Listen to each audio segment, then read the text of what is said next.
Hoy vamos a referirnos a un grupo llamado Anabaptistas, que generalmente es confundido, aunque tiene cierta relación histórica, con las iglesias bautistas de nuestro tiempo y de distintas etapas de la historia de la humanidad.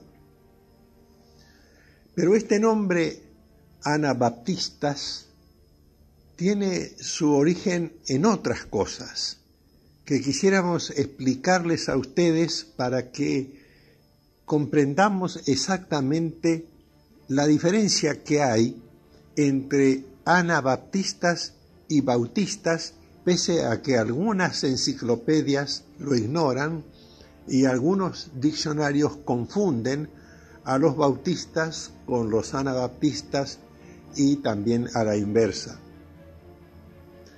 El nombre de anabaptistas fue dado a las denominaciones protestantes que formaban lo que diríamos desde el punto de vista religioso, no desde el punto de vista político, la extrema izquierda del movimiento reformador en los primeros días de la Reforma Protestante.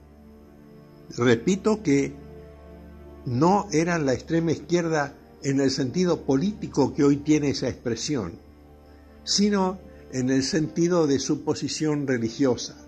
La palabra anabaptista significa rebautizador, porque igual que los bautistas, ellos practicaban el bautismo de los adultos y negaban toda validez al bautismo recibido en la infancia.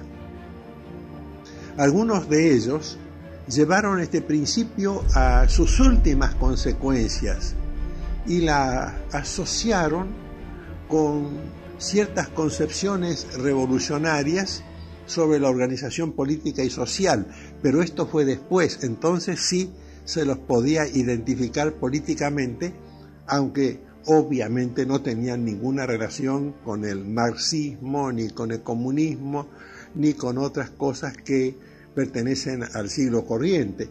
Estamos hablando del siglo XVI. En el año 1521, los anabaptistas se sublevaron en Alemania, en Zwickau, bajo la dirección de un pastor de origen luterano, que era Thomas Müntzer. Y este levantamiento confluyó en una guerra, la guerra de los campesinos, una guerra que fue sofocada sangrientamente en el año 1525 y obviamente dejó muchos muertos.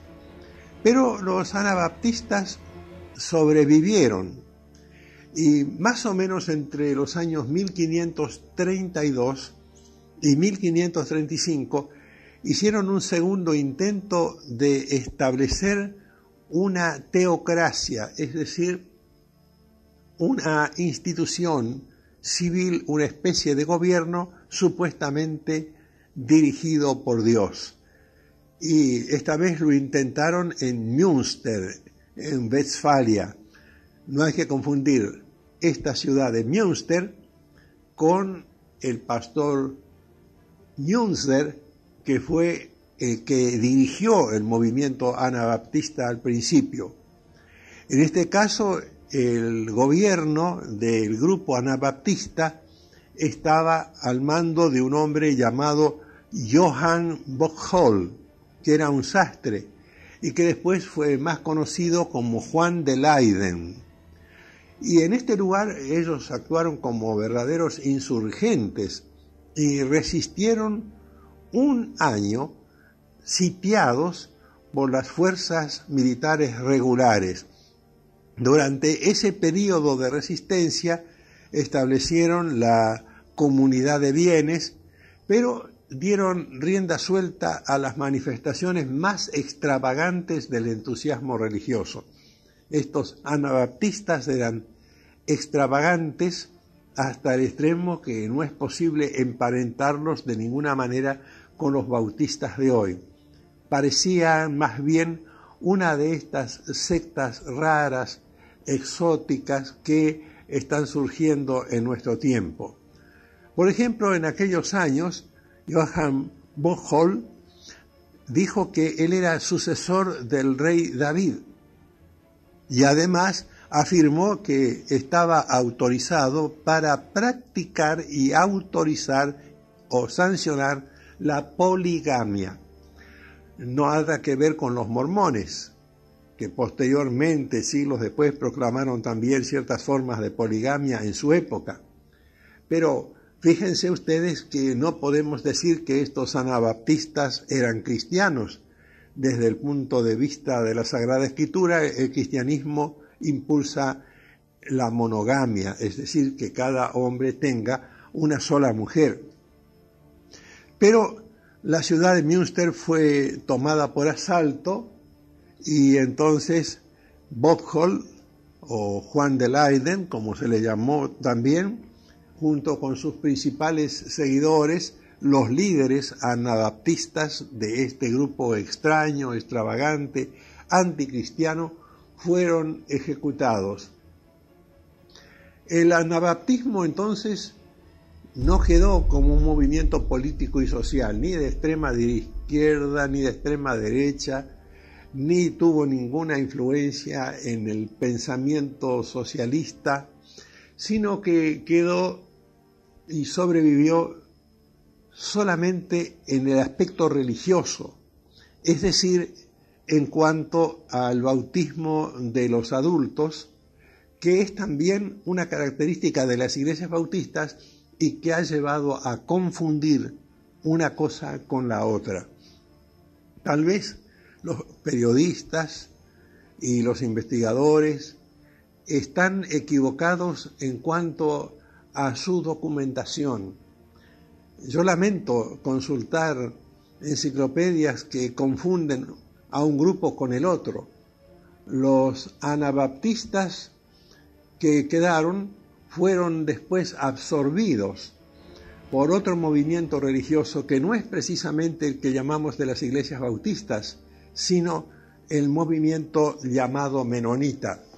Y aunque más adelante vamos a referirnos al movimiento menonita en algún otro programa, yo quisiera en este momento anticiparles algunas de sus características.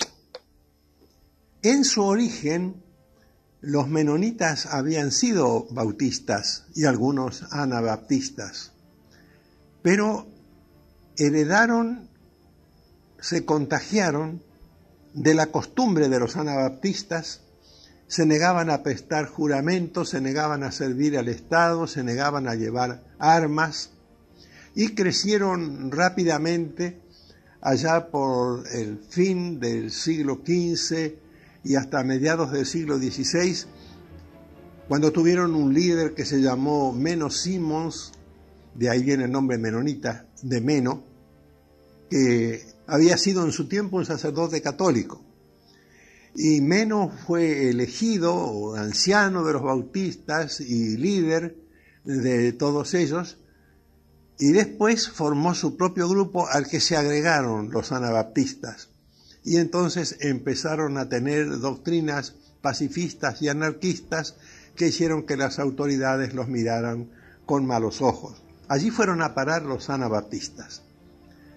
Todo esto hay que aclararlo perfectamente, amables oyentes. Actualmente los menonitas son muy buena gente, y de esto vamos a hablar después. Esto lo digo para que no haya ninguna confusión. Son muy buenos cristianos y no queremos censurarlos, sino hablar otro día de sus convicciones. Pero históricamente en aquel momento hubo esta mezcla, que por supuesto en aquel momento no fue un acierto.